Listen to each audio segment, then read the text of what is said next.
without viruses, like we wouldn't exist. That'd be Would be nuts. like Neanderthals still like That'd be Well, they think theory says it's way before Neanderthals, though. It was like the earlier periods of human history in which we became from like apes to humans, kind of things. Like, you go back even 75,000 years ago, something dramatic happened in the sense that Stanford, okay, according to Stanford studies, that they think that the evidence shows that at least 1/3 of our genetic evolutionary existence now came from viruses.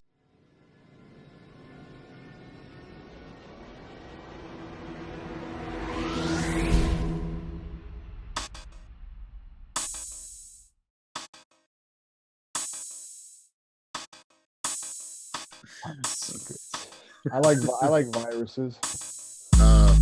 They're super good for you.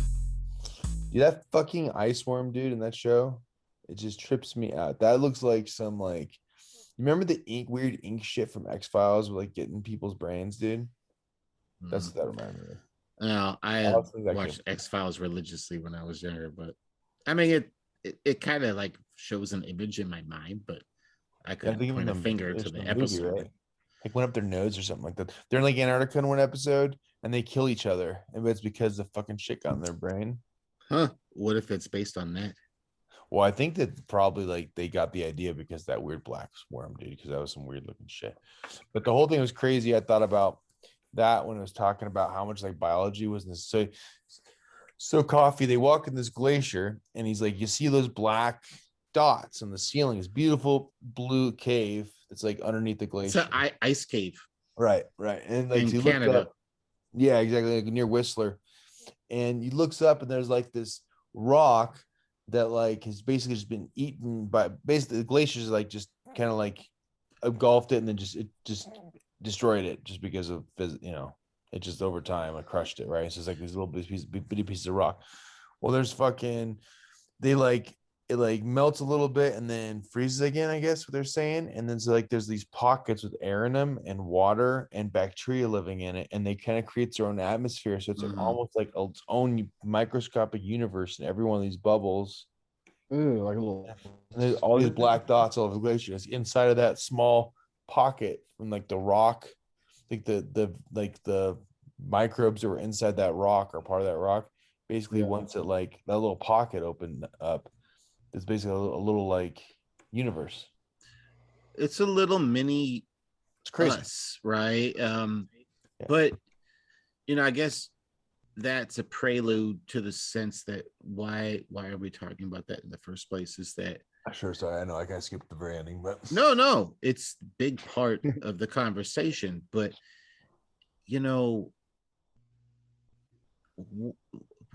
obviously, you can tell from my background, I acknowledge the times, and viruses have engulfed our lives forever. I mean, forever. It's been a part of our existence on Earth. And so I think that the conversation that maybe we're about to have is, what kind of significance do these viruses really have had to us biologically, evolutionary wise, dating back to hundreds of thousands of years, if not millions of years, if not forever? And the effect that we can now have a real way of measuring how these organisms exist beyond our planet. So, for instance, like the same organisms that exist here, you're saying they can also exist outside of this atmosphere? They're that viral, they're that like they thrive. Well, there were certain viruses that they found. So they like recovered parts on the moon that were left up there for 3 years, I believe, and brought them home. And there was bacteria on the parts that they brought home that had been out in space, the vacuum of space. Yeah, they put us years survived. Yeah. That's one example. They took samples on Mars from expedited exposition. And then they sent another mission years later, and they picked up that sample. I say the moon. Sorry, I meant Mars. My bad. No, it is Moon. Did I say Mars? Oh yeah, it's Moon. I just trusted you. Sorry, dude. But yeah. So I mean, that's one example, right? That's an example. Another example is we're going to deliberately now bring bacteria with us.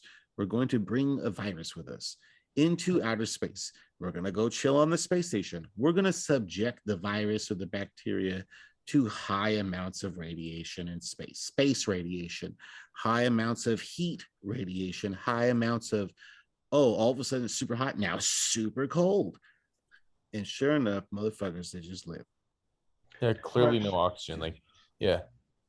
So we're going to do that as an experiment. Because why? Why do we want to know if these viruses we already did it. can live there? But why? What do we learn? Or if bacteria and viruses can live there? Because there's a theory that a lot of like the viruses that are inhabiting our planet right now can't, because there's so many comets and it's comets, right, or asteroids, which is the one. Wait, slow down on the comets, because the comet. Why do we care about the comet?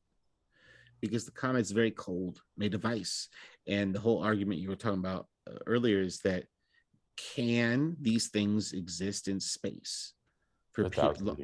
Yeah, and then the whole theory was that if it gets close enough to the heat source, it causes these little pockets of water inside the little mini glacier on the comet, which is mostly made of water, and then they form their little atmosphere, their own little world. And that happens on planet Earth. So why would it not happen in outer space on a comet, right? And so it's totally feasible, I think, that in fact, there is just biological matter throughout the universe fucking everywhere. And if they happen to land on a spot that allows them to actually survive within their parameters, then it happens. It's crazy. I mean, that starts getting crazy because now you start thinking about like, okay, so once we accept that there is biological matter that is entering our atmosphere from outside, that highly likely, typically could be something we've never seen before, right? Now, how much of that is dangerous to our survival? And then when it starts getting more deeper in the questions, it starts being like coming like, how much of that actually maybe contributed positively to our evolution? Like different things that could have hit us, that could have, viruses do all kinds of crazy things, like, not always negative things. And, it's interesting to think that a virus. They could have added like just their existence as they've collected millions and millions and millions of years ago. It could have added to our current state. For sure. Well, they know this for a fact now. Scientifically, at least Stanford put out a study in this back. That'd be crazy. We 2016. Found out without viruses, like we wouldn't exist. That'd be nuts. Be like Neanderthals still, like.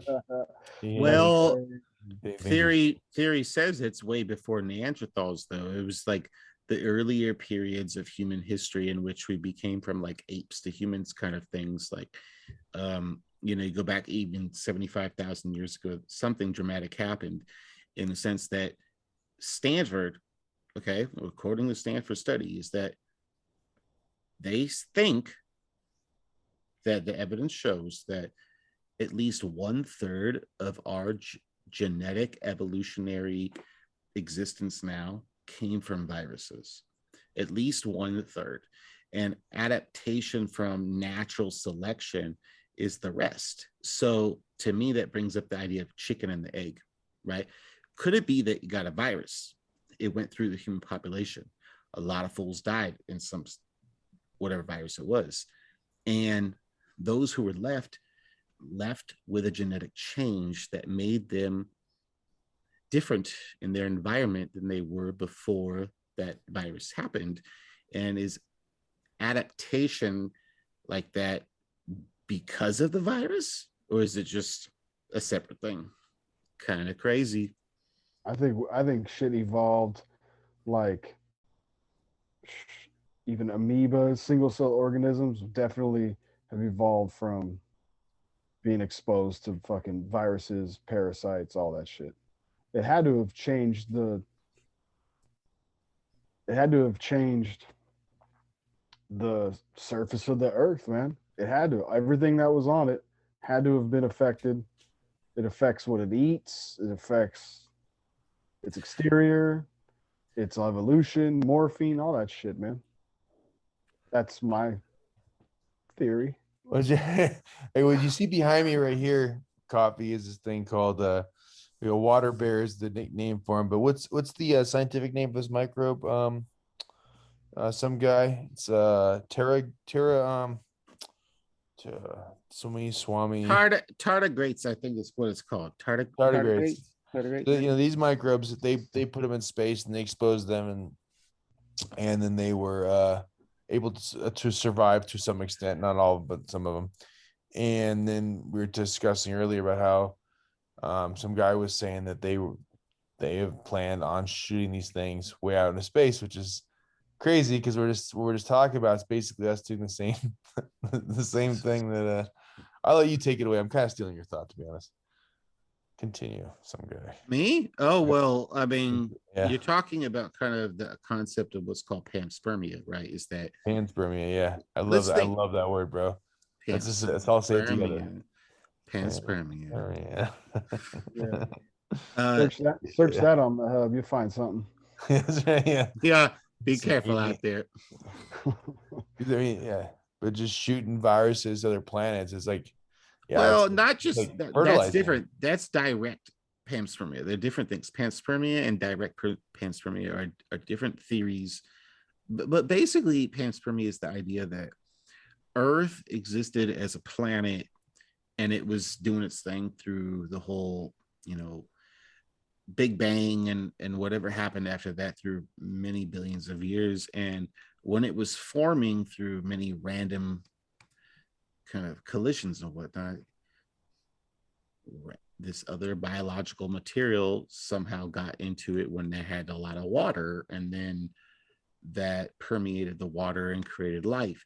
Now, let's think about the alternative, that during all these collisions with planets and rocks and all this shit, when the universe was theoretically happening and expanding and whatnot, I mean, it's kind of silly to think that it would not be that, because the alternative is that it was just there during the collision.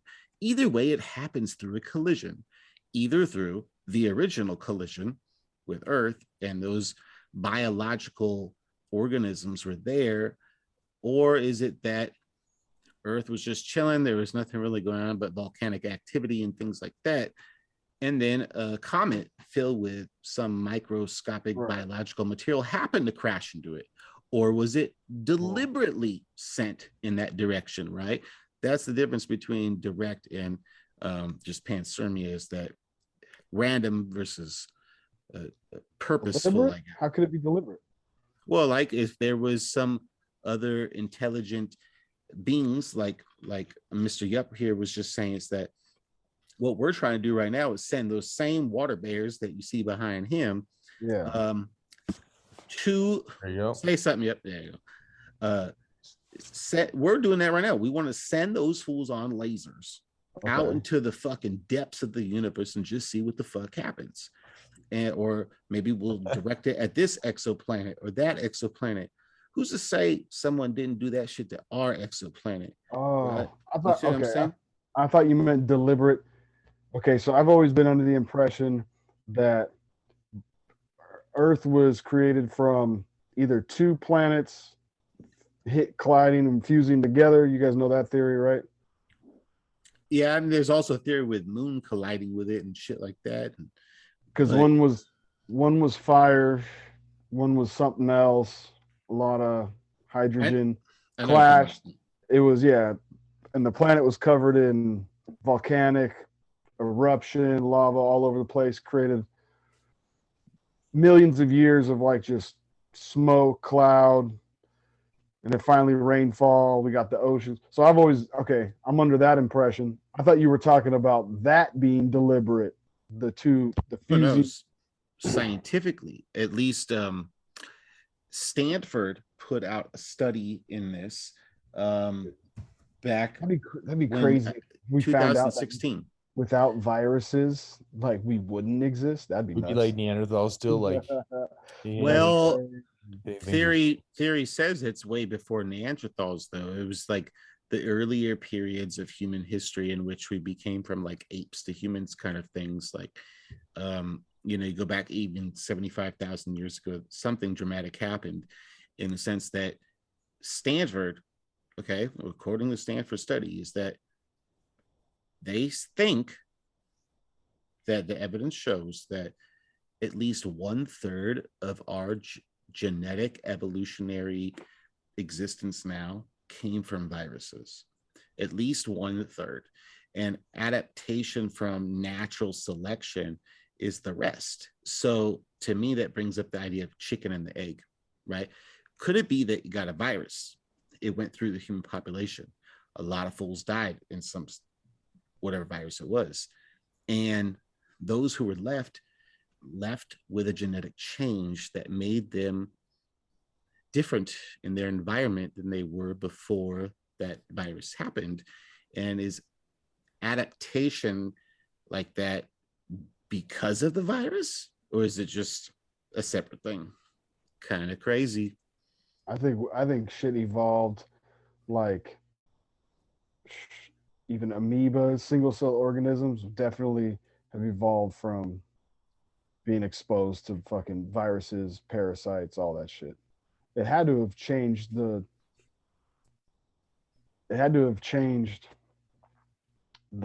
surface of the earth, man. It had to. Everything that was on it had to have been affected. It affects what it eats, it affects its exterior, its evolution, morphine, all that shit, man. That's my theory.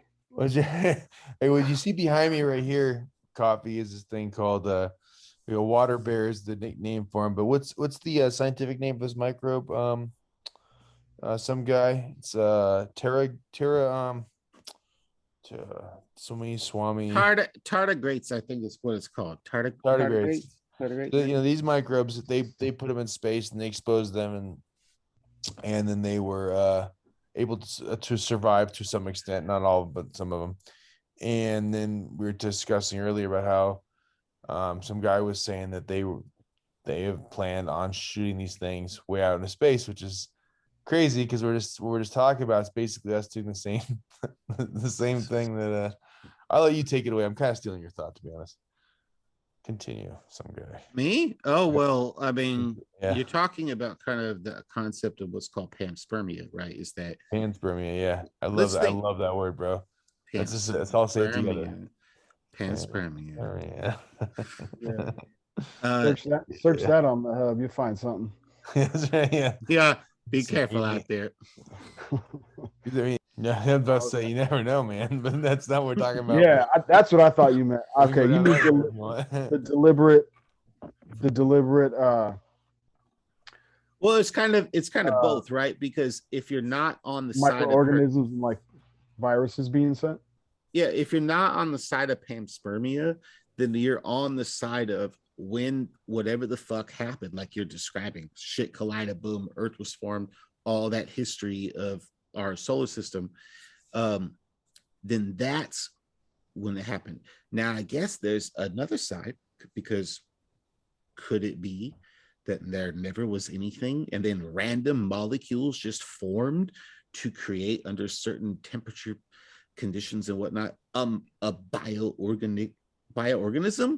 You think of that, spontaneous creation of bioorganism on planet Earth. I don't know that I'm totally against that possibility, like especially with like electricity, like I don't know. Especially, wouldn't you think it would happen now though?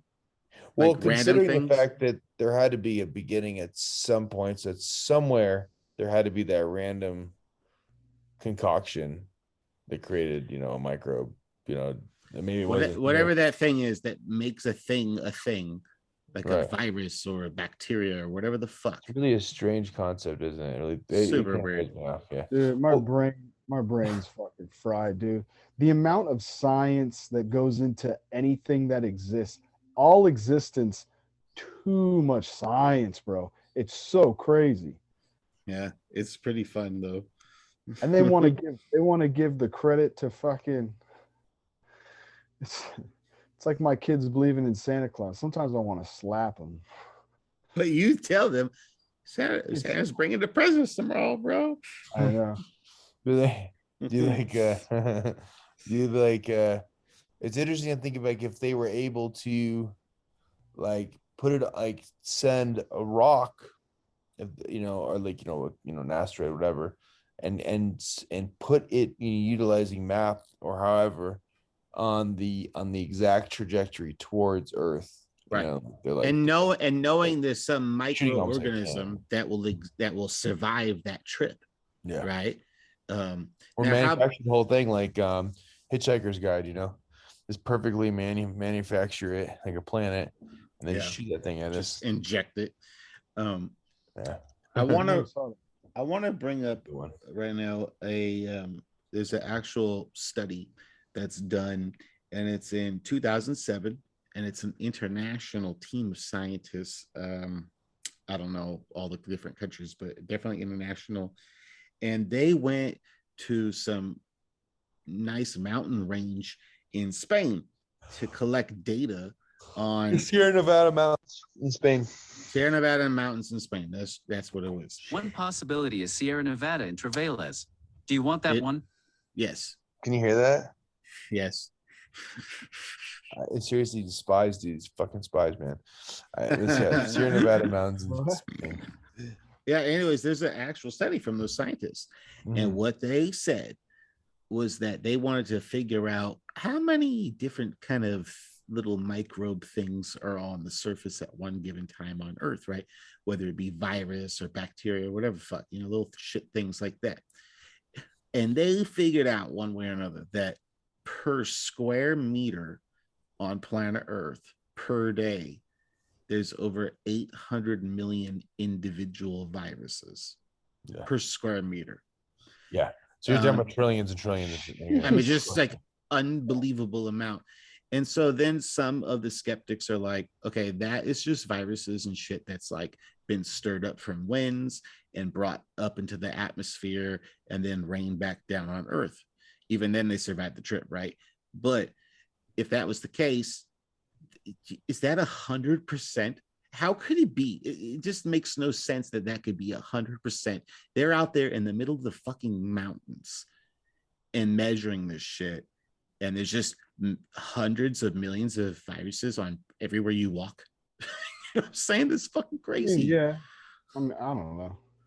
How do you measure that? I don't know. One thing that got me about that too is that like if you're going to like theorize that like when it's suggestive that hey maybe some of this stuff came from like outside of our atmosphere, for somebody to be like no that's just getting stirred up, it's like, well, you can't just say one thing or the other without valid science backing you. That seemed to me that people are just like no you're wrong, me, and it's like yeah, like instead of being like okay well we actually somehow collected all these particles for like a 1 square mile area and we checked it all, or something like has some sort of science. I mean, that's impossible, but some sort of science backing instead of just being like, well, actually, that just doesn't seem likely because, the earth is flat. It's always been flat. If you go to the end of the earth, you fall off into space. That's what happens. So, take your stupid apple and get the fuck out of here. You know what I mean?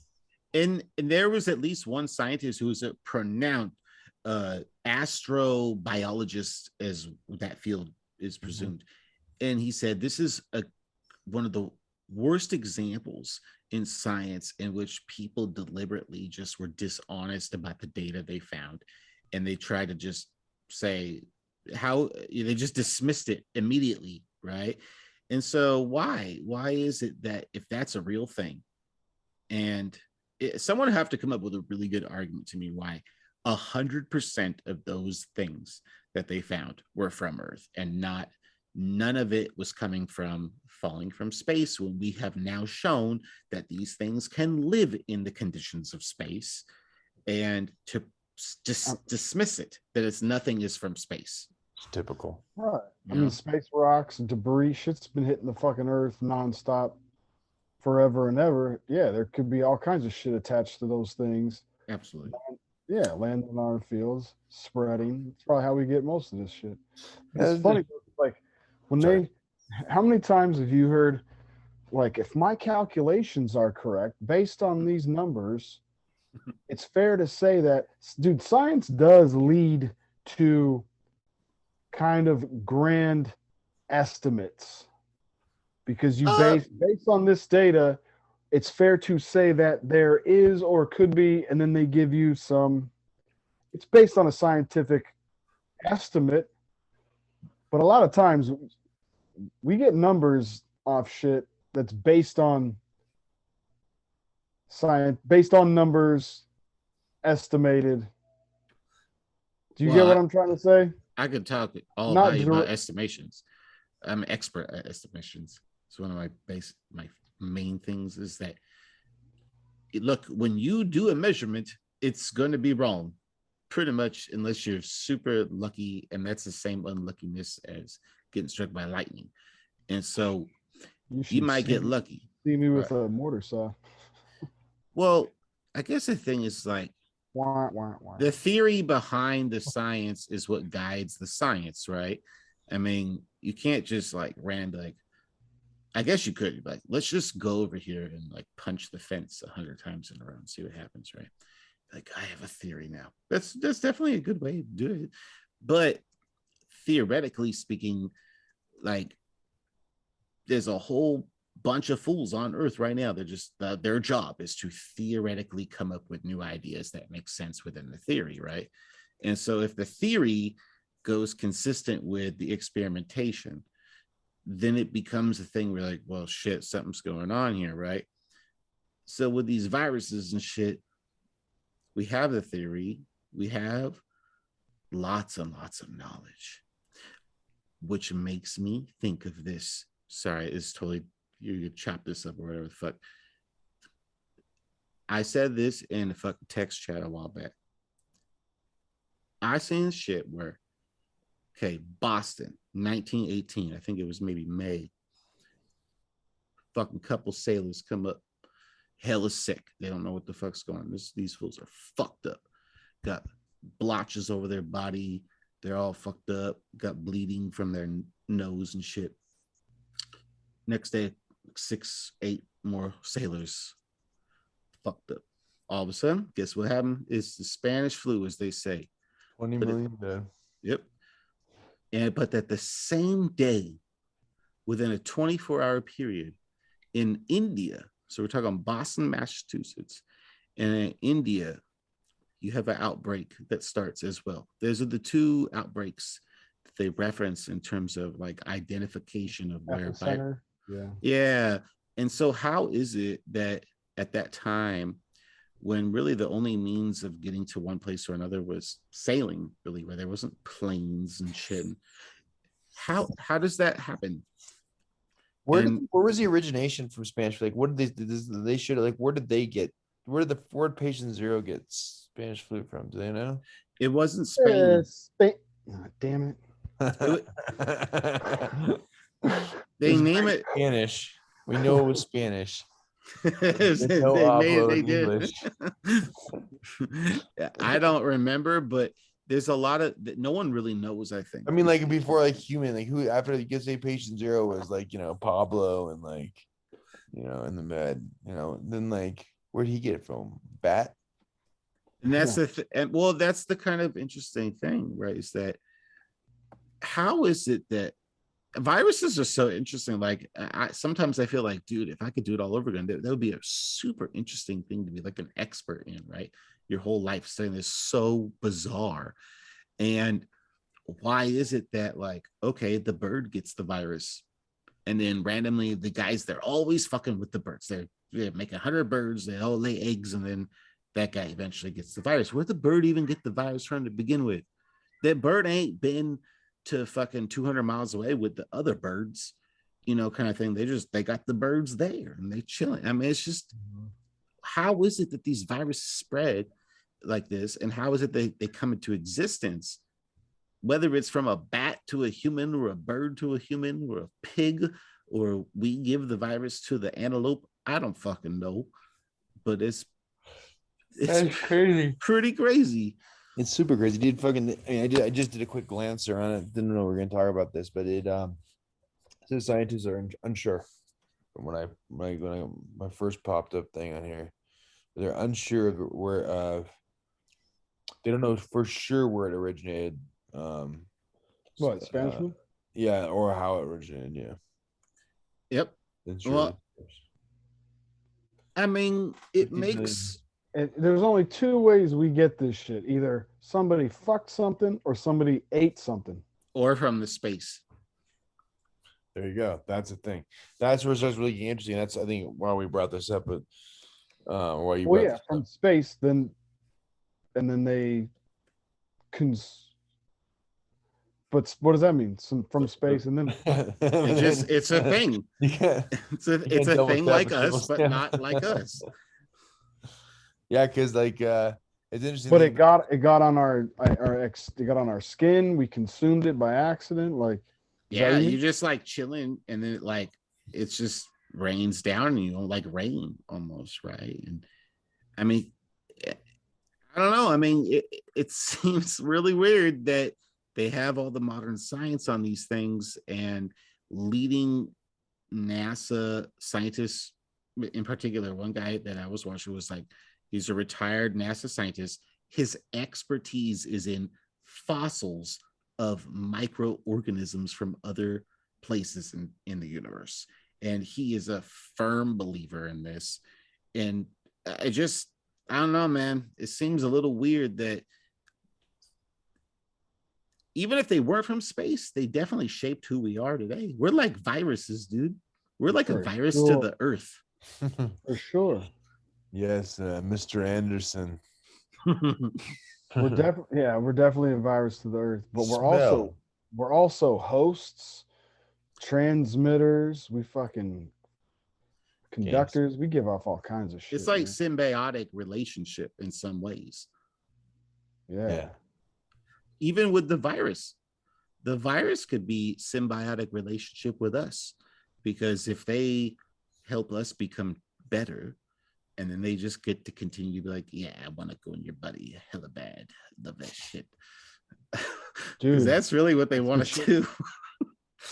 It's chicken so or the egg, chicken or the egg theory with us and viruses. Like, who feeds who? It's crazy. By the way, the answer is the egg. You know that, right? The egg just spontaneously came into existence. Well, fertilized too. The egg had to be fertilized, but it also could have just been a hybrid of some sort, a morph. That makes more sense. There's some weird shit like in Aliens Resurrection, dude, where like let's see all the different versions of fucking what's her name? Of Sigourney Weaver. Like all the different weird versions of her. And like the last one's like, kill me. You ever see that shit? I don't know. What are you talking about? Aliens Resurrection with Sigourney Weaver. You think Aliens 4. Oh, I skipped that one. I watched Aliens 7, but not 4. Yes, there's Aliens 4. I always like they like basically remember in Aliens 3, she jumps in, like, spoiler alert if anybody's watching this. At the end, she jumps in that incinerator and she's falling, the alien comes out of her belly and she's like holding it in, and then she dies. Well, in 4, she's like, how the fuck am I alive? Well, then she like gets in the lab and they like basically they can see all the times that they cloned her and tried to make her, and they finally made her, and now she's this badass like hybrid alien human thing. But like there's all these different versions of her that they tried to clone her, and then like when she finally gets to like the one that was closest to her actually now, it's all like and looks up at her and goes, it's funny because there's a really funny South Park and I think Rick and Morty both used it. It's just like kill me. Oh, I know the one from South Park. I know exactly what you're talking about. Yeah. It's like and then like it's like killing yourself kind of, because it's like clone version of herself. Some creepy ass shit. So somewhere right before I said that, you said something that I like was going to use that to relate to, but it's gone so far away now. I don't remember what we were talking about. Dude, Well, I got an example of what I was talking about earlier. Okay. So how scientists use based on this sample size data, we can assume that and then give a greater grandiose estimate of something. So let's say you're walking in a forest, you scoop up a sample of ants that are on the ground, and it's a 1 by 1 square foot sample, right? And you pick it up and you go, okay, in this sample, we've collected, let's say, 1,000 ants. And this is 100,000 acre forest. Based on this sample size, this one we could assume, and then they'll estimate every square foot could possibly have this many ants, but that ain't true.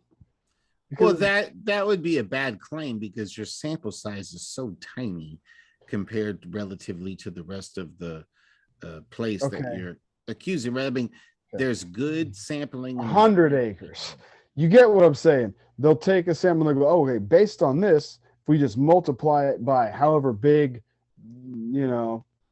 X is that we're going to estimate for, we would say there's this many ants. Or like, okay, the planet, right? They say, you ever heard people say, you add up all the ants on the planet and they outweigh humans on the planet, like they weigh more than every human on the planet. Where would we get that information?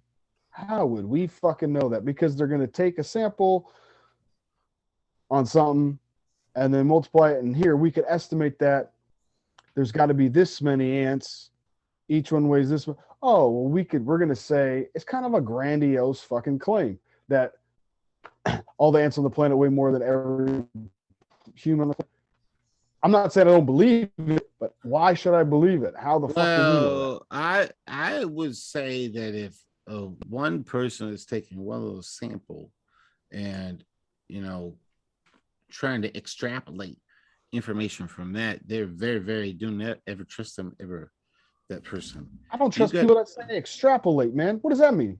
Yeah, what it means is like you take what the data you have and expand beyond that, rather than interpolate is take the data you have within the data set and make predictions. It's true way of measuring data. And so like what they're going to do is in that circumstances, you got people from Nicaragua, you got people from Ethiopia, you got people from South Japan. When you go around the world, they got data samples about ants in every motherfucking place that you can imagine. Now, 200 years ago, sure, some guy would be like, look at these ants. And shut the fuck up, right? You don't know shit about ants. And now, though, we know hell about ants. Ants are fucking everywhere. Fucking everywhere. Of course they're everywhere. How do we come up with a guesstimate of how much they weigh countrywide? You take the different populations of ants. There's these many populations of ants. There's their average sample size of weight. Then you average that sample size and then you accumulate, you sum that up across all different samples that you have. And every single hundreds of samples you have, you take the average weight of the samples of ants in that region. Now, maybe there'll be a fat ass ant once in a while. It's an outlier, right? There may be a little tiny bitch ass ant once in a while. An outlier? Yeah, it's an outlier, right? Those little fools will be like, what's that? Fat ass. He's always. What I'm saying is, you're proving my point. they come up with tiny one there pulls his weight, dude. Who likes that guy? Oh, they eat their own, dude. They eliminate those fuckers. Yeah, you just eat that guy. You guy's a little bitch. The fat one come in and eat the little guy. But it averages out. It's law of averages, man. I mean, that's what I'm saying. There's a lot of averaging. It's everywhere. Everything is law of averages. That's a fundamental, part of our theory of understanding life is that overall, the law of averages over time. If I'm going to roll the dice 1 out of 6 sides for the rest of my life, just all day long, that's all I do. What's going to happen? Everything's going to have 1/6 of a probability to happen, Yeah, we base a lot of our knowledge off that. But when it comes to that kind of shit, like insects on the planet weight based on I know what you're trying. I know where you're trying to go with You this. know what I'm saying, right? Like You're trying to be like science comes up with these turning it up as estimated like science is conclusions. crap. That's what he's saying. Ah, science sucks, dude. That's this guy over here, dude. No, I don't understand the argument. he's just trying. The answer is like one thing. He's just being like, so there's like, you know, we're gonna I'm take. just using that example of how they'll take this sample and then we're gonna go, okay, and throw this huge net estimate and make a claim like we know how much all the ants on the planet weigh. You know what I'm saying? Well, what scientists do you know do that though? Because I don't really know. I've never many met unless you find a fool that say he knows some shit and he says some shit like that. That's when you're getting misled. With the real data is going to show you the real data. Now, the real data is always going to be flawed in some way or another, but it's not going to be that flawed. You know, personally, yeah, I'm calling bullshit. I want to see the numbers. You never heard that? I've heard those. The data's out there. Go Google it. Snapple. Those like stupid Snapple facts. Like people say that shit. People have been saying that shit. Go do an experiment, dude. You get the same data that they will. It's a waste of time. Yeah, like was like the transformation sometime in like the medieval era from like, you know, where did things come from? Where it'd be like, you know, for example, you'd have like a barn, and then you'd have like mice would be hanging out and like nesting in the bottom of the hay. So then people would be like, oh, you know, then somehow the mice come from the hay, you know, and then over time, like that kind of got figured out. So there what are you trying to? I don't know what you guys are trying to imply. I'm missing the point. There really is no point. You're missing the point with the ants. With all this, I don't get it. I don't get what you're trying to argue.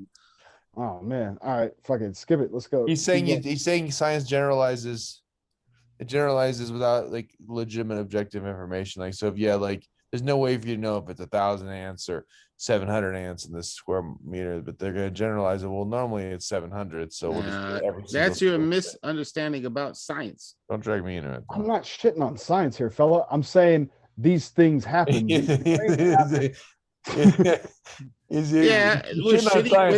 whack fools for sure. There's some whack fools out there. There's some whack scientists, just like there are some whack massage therapists. There's always going to be whack fools in every area. You just gotta, make sure you don't pay attention to the whack fools or the fools that say they're scientists and then just make shit up. We were talking about the Valley of Silence last week or 2 weeks ago, and we're talking about like how like there's just meteors like just hitting that all the time out there. Like before I continue, asteroids or meteors once across our atmosphere? It's meteors, right? It's like it's an asteroid with space. I thought that was based on the size of the or like the meteors were broken chunks of asteroids or vice versa. That I could believe. Yeah, that sounds more believable. Yeah, it starts with one thing, and then when it dissipates or breaks up, right, it becomes something. There's certain places. I'd say asteroid is the mom, and then turns into little meteors. But different than comet. Yeah, I'm pretty sure you are correct on that. Coffee. But it's interesting is like, so you have these it's a whole nother podcast. Like, why are these places? Why are there these places that there's like magnetism on our planets where they get like a ton of like, meteor strikes versus other places that get less. But it just goes to show that we are getting, there's meteors hitting the planet like all the time. And like, so like there's so many different chances for there to be like virus if they are surviving through the vacuum of space. Like there's just so many meteors, and then like how much of this, like, how many meteors are dissipating in our atmosphere. And we're talking about like all the virus particles that are coming by in these, like, what would you say it was like 80 million per square meter that are coming down. Like how many 800 million, 800, how many of these meteors are dissipating in our, and then then there's, biological matter in those. Is really interesting to think about, because like where they land too, right? Because like zone of silence, I don't think that's gonna, the virus part is gonna play a big role, but it's definitely like a magnetic place where it's pulling shit in. But you brought this up a couple times now. Sounds like you want to do a podcast I think we on the should. zone of silence. All right. I think we should do one Bonus. on. I think we should do one on like that parallel and discuss this. The 26th parallel, I think it is, where we have the Bermuda Triangle, the Zone of Silence, and the Egyptian pyramids, all like with significant It's probably more. extraterrestrial activity. Well, yeah, extraterrestrial activity. I mean, like there's more UFO sightings. There's a ton of UFO sightings in each one of these spots, and I mean, and the pyramids themselves are a whole nother thing. We could do a whole one on each one too. We already did. Do you guys know the stones of Karnak? Have you ever heard of that? I love how you have these random ones I never heard of. that Like Coral Castle. Like I'd never heard of Coral Castle before. Dude, the stones of Karnak is one that I've been like super intrigued with lately. It is so fucking, it is so goddamn crazy. It's probably the craziest shit. I think it's crazier than pyramid anything, in my opinion. It's just this miles and miles and miles and miles of rocks that are like, oh, here is a 15-foot that's 30-ton rock. Here's one, and here's another one. And there's like 11 parallel lines of these rocks that are that size. They're in a line, like a row. Like parallel lines. Yeah, like whereabouts? I thought it's either Scotland or Britain or some shit. Maybe it's Scotland. It's fucking psycho. And then they've discovered that there's all these crystal, like natural things underneath the earth. There's like this huge shitload of crystals. And then you tie it in with the quartz energy in the rocks. And they deliberately place them there. And they've shown scientifically that they can, if you have, there's a thing called the piezo electric effect, I think is what it's called. Piezo, like piezo yeah. electric, right? Yeah, that's that technology is used for like RPG rounds. It's used in circuits, all kinds of shit, and that happens with those. I mean, it is okay. And they go, oh, it's barrel ground. Oh, they moved them here from like 180 miles away. They're really good at that. It's fucking crazy. You guys should Google that shit up. It is fucking nuts. Well, we could do a podcast on that too. Yeah, maybe they Pied Pipered it like the guy from Coral Castle, dude. That's kind of this shit dates back like 8,000 years. They think these rocks were there. Give me a fucking break. You know, they could have used the dude, there is one in fucking Britain. It's the biggest one in Britain that is 60 feet high. It's one rock, just one. Half of it is buried underground. Half of it is buried above the ground. It's 300 tons. Dude, that one. Okay. I've heard of that. There's pictures of it, right? Oh yeah, it's like a church built around it and shit I've like that. I've seen that. I've seen a picture of that somewhere. Yeah, I'll tell you what, like people like don't think of this. People don't think it's practically, because I think a lot of people be like, yeah, okay, well, they figured out a way to use like wood logs and like leverage, and humans like, dude, something that's 300 tons. Fuck, dude, like you can't get enough people around it to pick. You're not picking that thing up. You're not fucking moving that thing. Yeah, like, and why is it? How they dig it to half underground? Let's dig it. And you know what? While we're at it, let's try to find the pig to kill or the wild goat or something, because we got to eat tonight. Nah, we'll just spend all time digging the hole to put this massive fucking stone in that we got from just Joe Schmo's house or whatever. And they didn't get that stone from where? Do you fucking? I mean, if we like had 1,000-pound rock that was the size of my house, it'd be so difficult to fucking get enough people around to get it up. I mean, you'd be able to do it, but it'd be a pain in the ass. And you get like 10,000 pounds, like no, you're not going to be able to do that. No.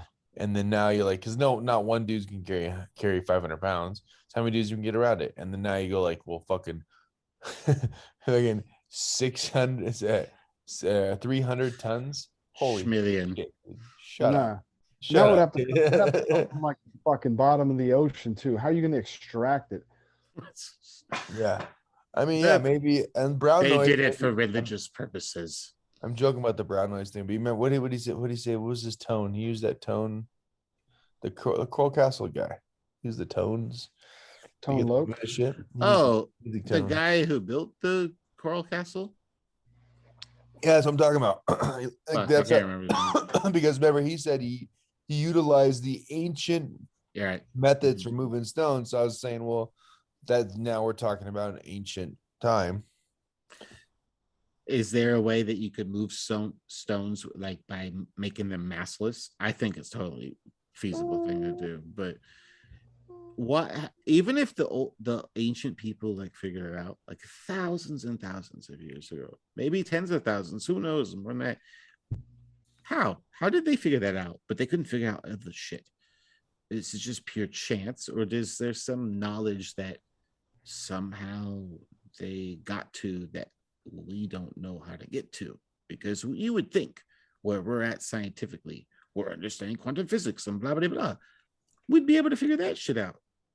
But those fools just sat around like, go out in the forest, throw the spear, hopefully we'll eat tonight. And Yeah, they seem to have been really, really good at like fucking geometry, but why did it take so long for us to come up with fucking engines and airplanes?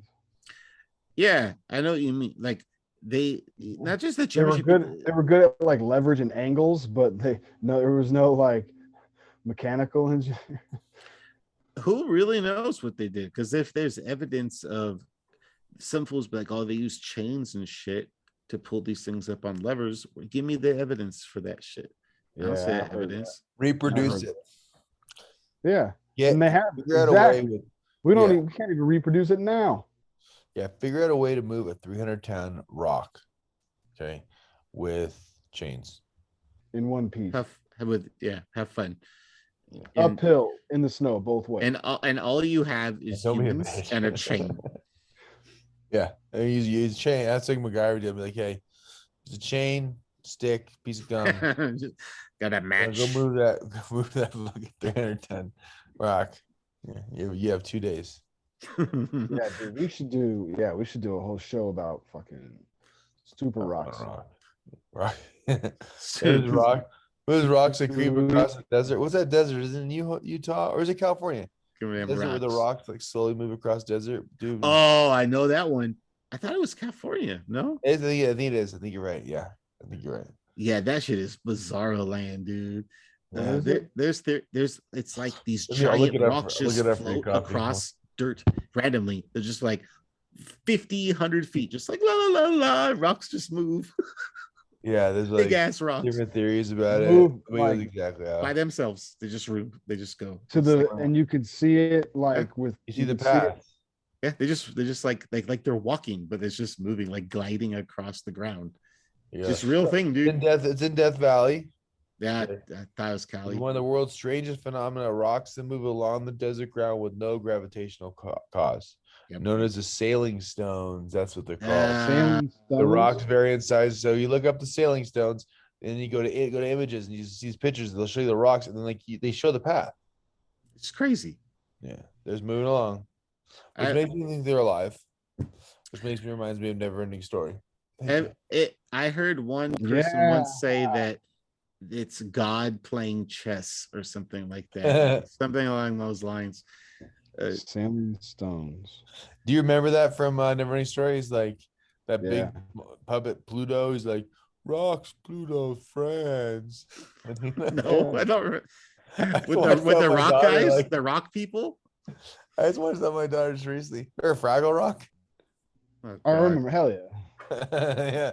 So anyway, I told the kids right before they went to bed, I was like, tomorrow's Sunday morning. So come on in, we'll throw a cartoon on in the morning. Like when I'm we gonna were kids, watch- Saturday morning.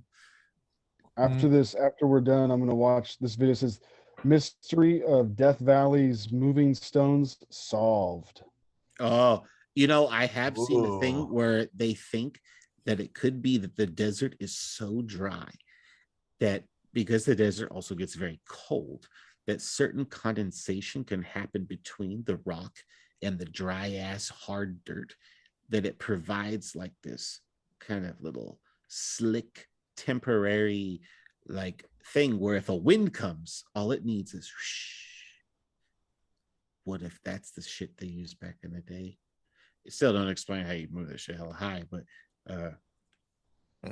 Who knows? I don't know if I buy that one, but I've read that Dude, that's before. crazy. My whole life, I've never heard of this saline stone shit before.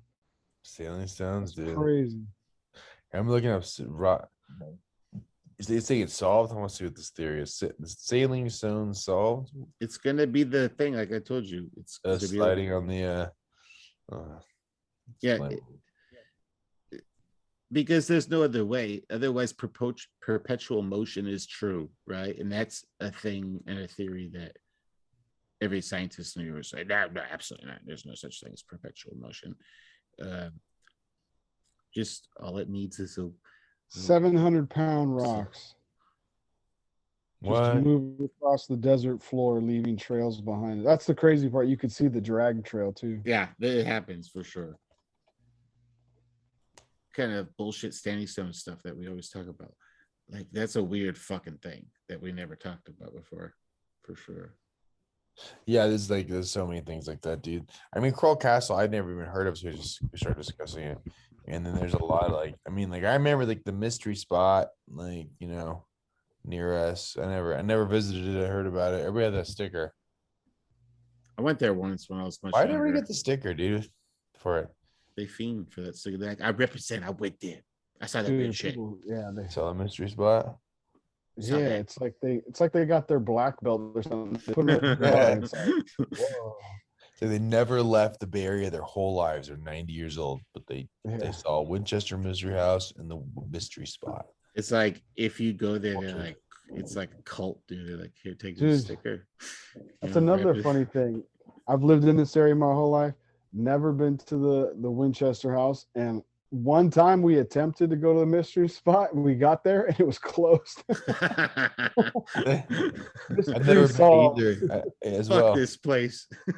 I was pissed, dude. I was young. I was so heated. We never went back. That was it. We called it quits. We were like, well, never come. It's worth going to. I didn't go to it until I was like an adult, like in my 20s or something. But I never went to it. It's really weird. It's like historically, it's very interesting. There's weird shit that happened. That bitch was basically a lunatic. It's not just cool. It's not just cool like optical illusions, like science. There's weird shit like, oh, open this door on the second story, and if you open it and you not pay attention, you just fall off the fucking cliff and you die, kind of thing. What the fuck are you? Yeah, shit like that. People just die there sometimes. I'm sure people have died there before that were like, the guides are probably pretty legit now, but like, no joke, there's shit like that. Or you open a door and it's a staircase, and the staircase goes to a ceiling. Weird. That's shit like Winchester Mystery House. Yeah. Yeah. Oh, what about Mystery Spot? Like, oh no, that's different. That's wait. I Oh, thought you were talking about Winchester Mystery House. Yeah, I want to hear what Mystery Spot is. There's science behind it, right? Is there science behind it? I thought you were talking about Mystery House. Winchester. There's a lot of mysteries going on around here. It's a mystery. Just open the door to the forest. There is science with the Mystery Spot, though, right? There's some weird science shit, or no? Yeah, I think it's optical, clever. It looks like you will see like water going uphill, like it's flowing uphill and shit like that. It's an optical illusion, supposedly. I don't know. I went there when I was like such a little kid that I barely remember the entirety of it, but I don't know. I've never really like gone there as a person that can have a real good memory of it now. You know what I mean? That's all I remember is the water. Like if you walk, I remember walking and it's like you're walking downhill, but it seems as if you're walking up the hill kind of thing. And while you walk up the hill, the little river goes with you, like a little creek kind of thing. And then that river goes up with you.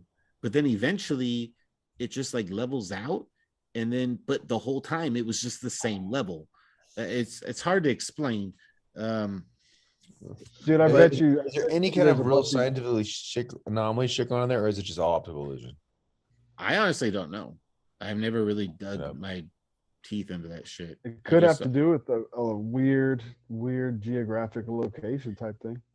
I mean, it's up there with like Big Sur area, right? So, I bet you there's a YouTube video that fucking explains or debunks the whole thing. They're like, there's no river there. They put that there on purpose. Yeah. This This is is why it looks like you're walking downhill when you're walking uphill. They painted it. Oh, it looks pretty nice. I just always assumed it was like some hippie shack. It is kind of hippie shit, but it's Well, you better yeah. go visit it before you can, because we should all just go, man, because We should. before you know it, that shit probably be burned down. You know what I mean? I bet you when you like as you pay for admission, they hand you Here's a some couple shrimps. snacks. Yeah, they hand you snacks. The fucking you're eating a fucking couple caps of shrooms.